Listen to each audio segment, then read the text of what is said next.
I learned how to make an impact from the wisest person I ever met in my life, a third grade dropout. Wisest and dropout in the same sentence is rather oxymoronic, like jumbo shrimp.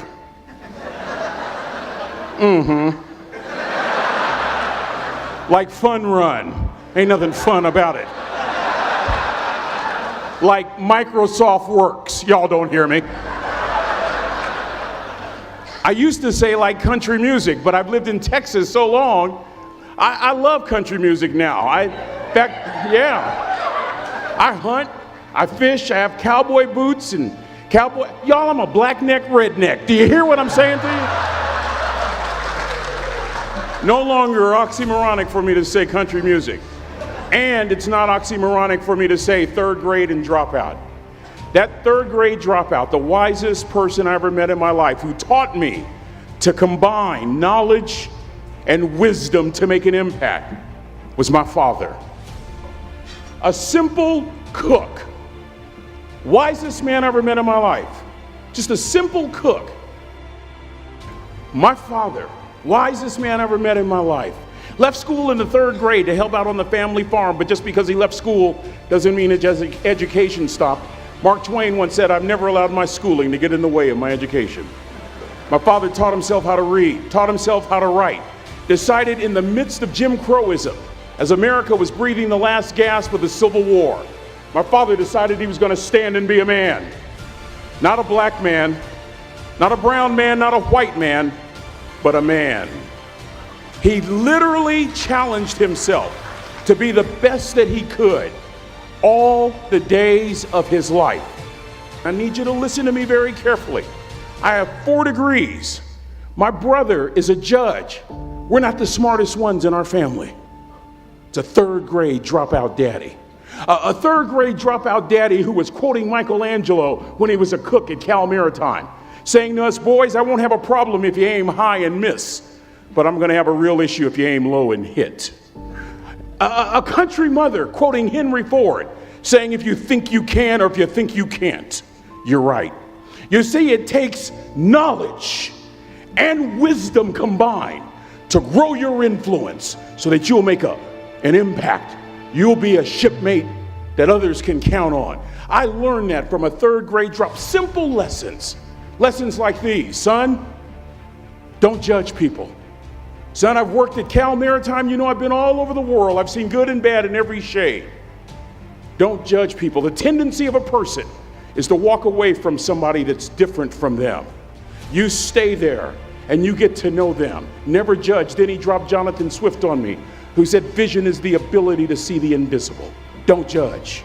Another lesson from this third grade dropout. Son, you'd rather be an hour early than a minute late. We never knew what time it was at my house because the clocks were always ahead. We were on Cal Maritime. Come on, somebody. Watch this. My father had the breakfast and lunch shift here at the academy. He had to be at work at 5 o'clock. We lived on Louisiana Street, 15 minutes away. My mother said for nearly 30 years, my father left the house at 3:45 in the morning. One day she asked him, "Why, Daddy?"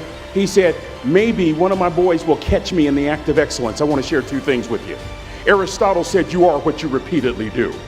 Therefore, excellence ought to be a habit, not an act." I know you're tough. I know you're seaworthy, but always remember to be kind. Always. Don't ever forget that. Never embarrass mama. Yeah.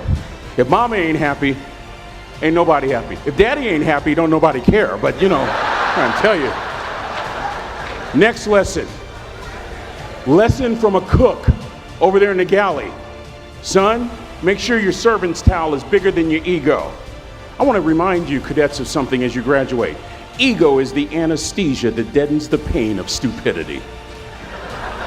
Y'all might have a relative in mind you want to send that to. Let me say it again. Ego is the anesthesia that deadens the pain of stupidity. Pride is the burden of a foolish person. You'll never be a great shipmate. You'll never be a great executive. You'll never be a great teammate if it's all about you. You'll never be a great supervisor or council person if it's all about you. You'll never be a great staff member if it's all about you. Rather, make sure that servant's towel is always big. On President Cropper's bookshelf, in his bookshelf, He has every book from Plato's Republic to Lessons in Leadership by Coach Wooden.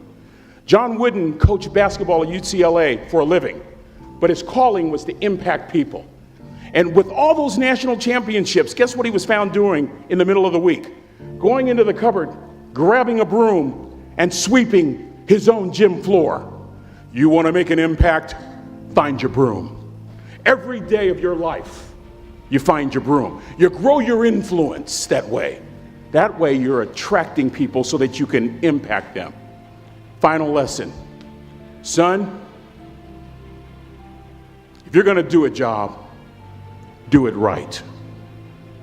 I don't have to tell you all that, Cal Maritime, and I know grammatically that's not correct. It ought to be do it well, but I like that old school ghetto kind of do it the right way. I'm thinking about a little boy in Los Angeles. All he wants to do is play Little League baseball. His mother can't even afford to buy him a glove. And he eventually plays Little League, and he's really good. And he's so good he gets a scholarship to Cal Poly San Luis Obispo. And he's so good he gets drafted by the San Diego Padres. And he's so good he helps the St. Louis Cardinals win a World Series. And 12 years ago, when Ozzie Smith walked into the Hall of Fame, he said during his induction speech, and in part I quote word for word, he said, I've always been told how average I can be. Always been criticized about being average.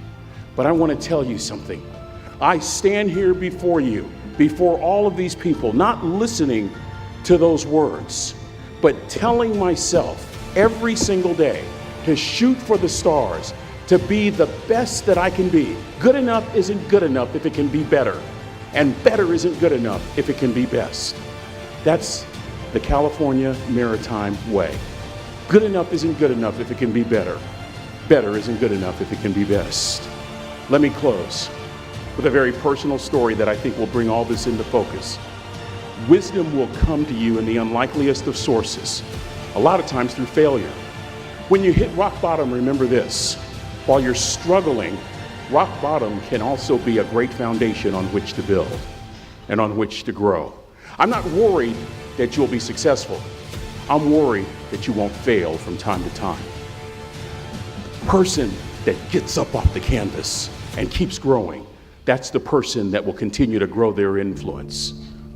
Back in the 70s, to help me make this point, let me introduce you to someone.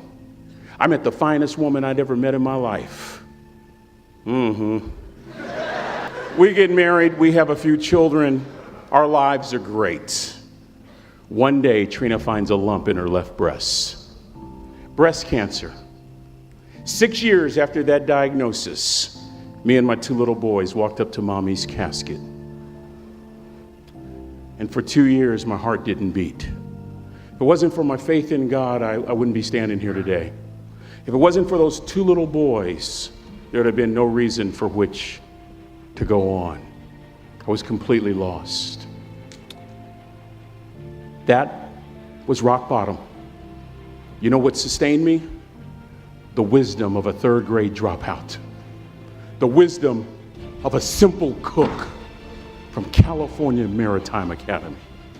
We're at the casket in College Station, Texas, and I'm right behind my father about to see her for the last time on this earth. And my father shared 3 words with me that changed my life right there at the casket. It would be the last lesson he would ever teach me. He said, son, just stand. President Cropper, Captain Bolton, Rear Admiral DeQuatro, I don't think there's anything more profound that I can share with these cadets than these words. You keep standing. You keep standing, no matter how rough the sea, you keep standing. And I'm not talking about just water. You keep standing. No matter what, you don't give up. I learned that lesson from a third grade dropout who was a cook at Cal Maritime, who said, boy, you keep standing, no matter what. I close with this, and this will make the point more salient than any of my previous words. Let me take you back to 2 days before Trina died. No hair because of chemotherapy, cadets. A tummy pooched out because of a liver no longer working. She weighed about 75 pounds. I'm in the kitchen so I can keep an eye on her in the family room. She's surrounded by pillows. Our then youngest son, Andrew, walks up with a shirt that he wants mommy to fold. And this is what I hear from Trina. Andrew, Mama, not always gonna be there to help you. She was saying goodbye. And I was so moved, I waited for Andrew to leave and I walked over and I sat next to her on the couch. And as clearly as I'm talking to you today, these were some of her last words to me. She looked me in the eye and she said, "It doesn't matter to me any longer how long I live. What matters to me most is how I live." Cadets, I've come here with honor, with bells on, to ask y'all one question, a question that I was asked all my life by a third grade dropout. How you living? How you living? Every day ask yourself that question, how you living? Here's what a cook in the dining center would suggest you to live this way. That you would not judge, that you would show up early, that you'd be kind, that you'd make sure that that servant's towel is huge and used, that if you're gonna do something, you do it the right way. That cook would tell you this, that it's never wrong to do the right thing, that how you do anything is how you do everything. And in that way, you will grow your influence to make an impact. In that way, you will honor all those who have gone before you, who have invested in you, from teachers to grandparents to mom and dad. And when you combine that academic knowledge with that wisdom, oh my goodness, you will change the world.